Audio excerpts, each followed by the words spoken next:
Good evening, folks. Good day or good morning, wherever you're at around the world. This is LL3's latest podcast. My name is Craig, and today is December 27th, 2013. And I'm just kicking back in the evening and along the rivers of the swampy mangrove of South Florida. And today I want to do like one big topic, then I want to add another one in there as well. But today it is called Debtors Prison Make a Comeback in America.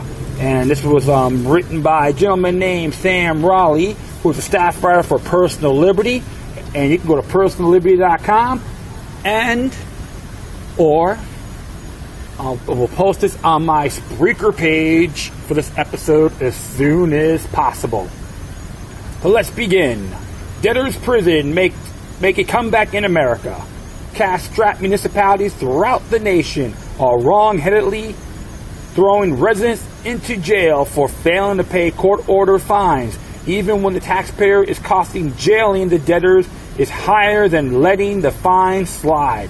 Critics of the practicing jailing people who fail to pay fines stemming from non-jailable offenses like vehicle equipment citations and other court costs contend that jailing residents who owe fines is illegal and essentially set up a local debtor's prison. It's a waste of taxpayers' resource, and it undermines the integrity of the justice system. Carl Tackey, staff attorney for the ACLU's National Prison Project, told Fox News. The problem is not actually much of a money-maker proposition to throw people in jail for fines and fees when they can't afford it. If counties weren't spending the money jailing people for not paying debts, they could be spending the money in other ways. The Colorado chapter of the ACLU recently accused the three front range cities of jailing people for failing to pay court-order fines that they could not afford. According to the organization, the municipal court in Westminster, Wheat Ridge, and Northglenn routinely issue pay or serve warrants without consideration for a debtor's ability to pay. These pay or serve warrants return Colorado to the days of the debtor's prison, which were abolished long ago, said Mark Silverstein, ACLU legal director. Jailing poor for fines they cannot pay violates the Constitution and punishes poor people for just being poor. It also wastes taxpayers' resource, crowds the jails, and doesn't get the fines paid. In reporting on the Colorado towns, ACLU noted that Jefferson County Jail imprisoned at least 154 people on a pay or serve warrants between February and June 2013. The organization deducts that 973 days were served at a cost to taxpayers more than $70 per day for a total cost of more than $70,000. What an accomplishment. These 973 fine days canceled out $40,000 of fines, making a total loss to the taxpayer $110,000, the ACLU reports. Similar situations are occurring all over the nation. An Ohio man ended up sitting in jail for 10 days last year because he couldn't pay the balance for an outstanding $900 in costs owed to the municipal court of the town in Norwalk. The court converted the fine he couldn't pay into jail time, despite a 1971 U.S. Supreme Court ruling that found that very practice unconstitutional. Harpersville, Alabama, officials got into hot water last year following a lawsuit stemming from a traffic ticketing scheme involving police, city officials, and a private probation company. One judge in the state called the arrangement a judicially sanctioned extortion racket. Could we say RICO? If people ticketed for speeding that were not immediately able to fines imposed by Harpersville's municipal court, they were referred to the private company, which instantly began tacking on additional fees that multiplied the cost of the original offense, all under the sanction of criminal law. Many people were eventually jailed on bogus failures to appear charges, and every interaction with the town's legal system cost them more money. Shelby County Judge Hub Harrington said the ruling against the city, when viewed in a light most favorable to defendants, their testimony concerning the city's court system could reasonably be characterized as operation of a debtor's prison. The court notes that these generally fell into disfavor by the early 1800s, though the practice appears to have remained in common places in Harpersville. From a fair reading of defendants' testimony, one might ascertain that a more apt description of the Harpersville Municipal Court practices is that of a judicially sanctioned extortion racket. More distressing that these abuses have been perpetrated by what is supposed to be a court of law. Disgraceful.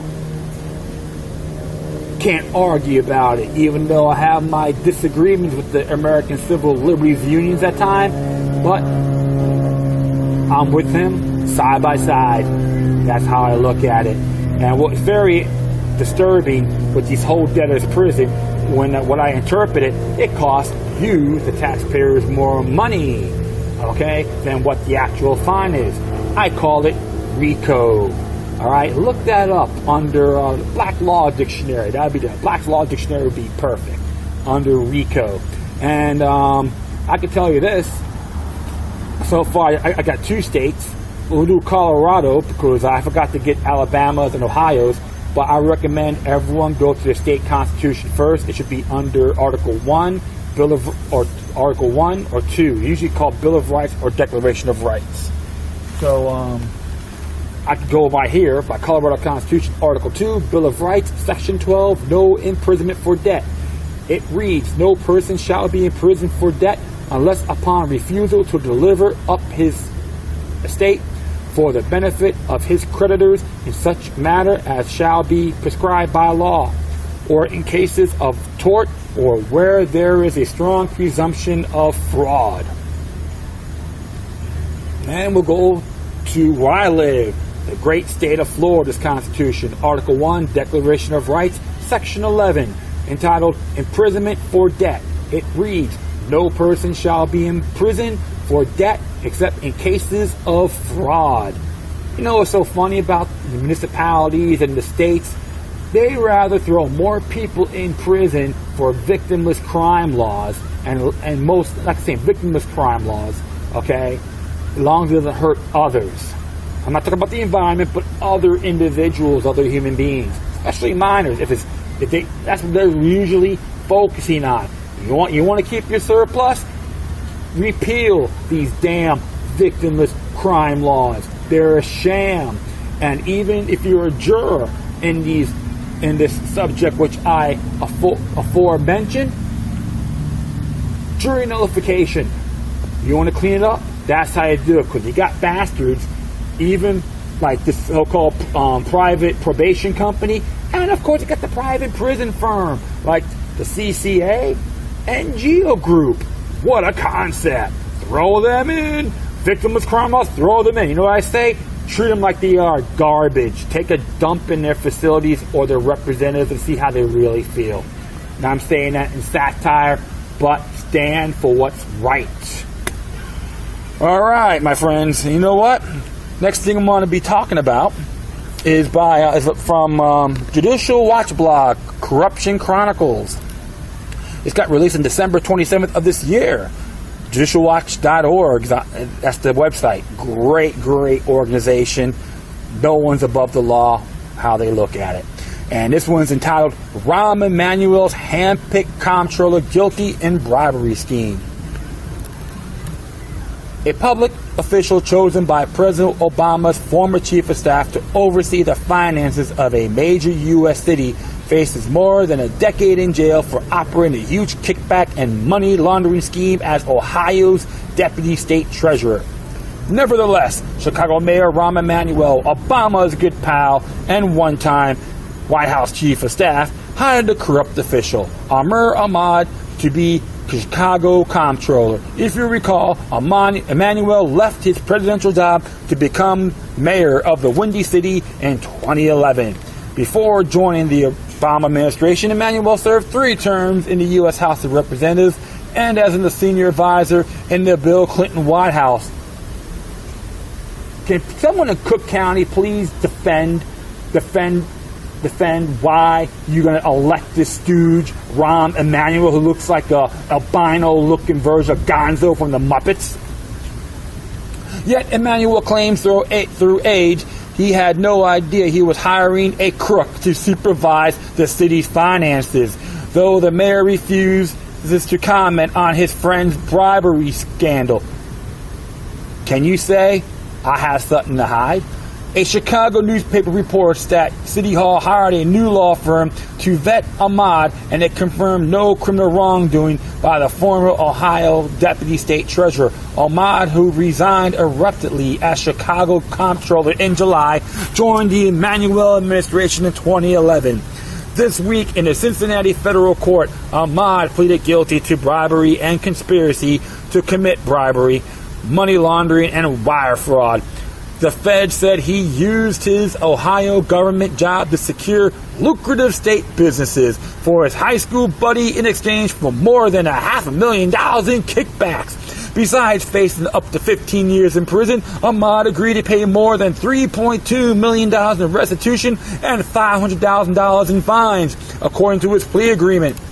Attached to the plea document is a federal complaint outlining Ahmad's illicit kickback scheme. Even though he was Ohio's chief financial officer and deputy treasurer, Ahmad was the president of one company and partial owner of the other, the complaint says. Those are the businesses that were used to funnel the state money. The purpose of the conspiracy was clear, the complaint says, for the defendants to enrich themselves, their friends, and associates. This is hardly the first scandal to rock the Emanuel administration. In his short tenure at the helm of Chicago City Hall, Emanuel got in trouble for unlawfully accessing the private information of Chicago public employees in an effort to get their support for his mayoral candidacy. Union leaders were up in arms, and city employees accused him of invading their privacy. Then the co-chair of Emanuel's mayoral campaign, a state high-level and state employee, quit abruptly for illegally using public resources to conduct public business.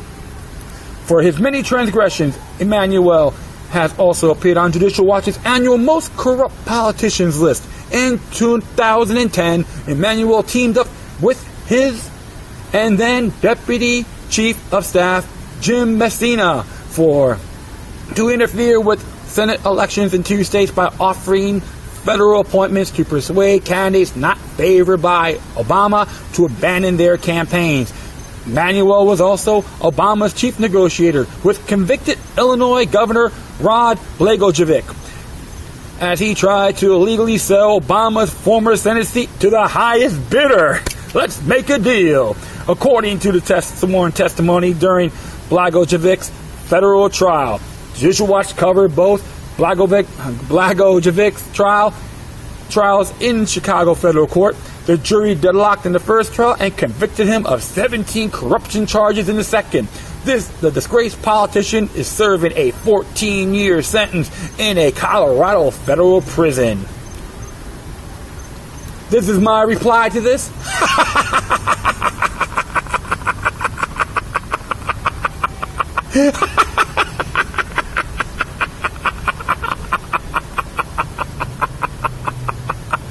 Oh man, I'm so sorry. I have to laugh.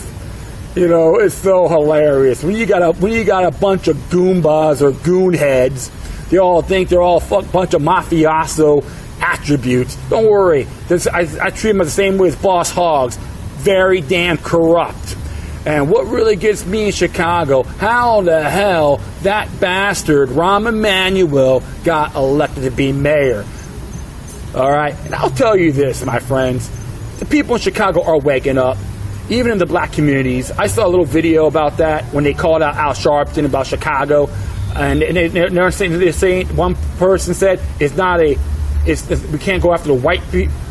This is not for the white people, it's for the right people.